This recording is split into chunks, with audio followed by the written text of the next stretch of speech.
यो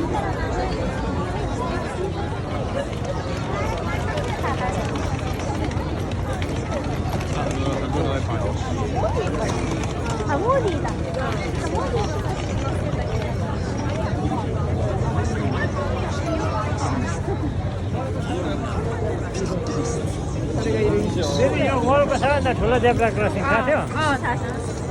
यो तारन जान्छ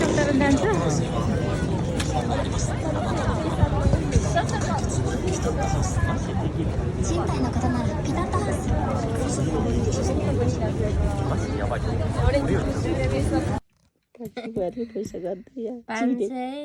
100 5 50 र 10 को मात्र जापानिजमा कोइन हुँदै रहेछ 1 रुपियाँको यहाँ अनि 1 रुपियाँको कोइन हुँदै रहेछ यो बाहेक अरू हुँदैन रहेछ बाफ्रे 500 को नेपालमा त हुँदैन 500 को उता पनि हुन्छ 50 रुपियाँ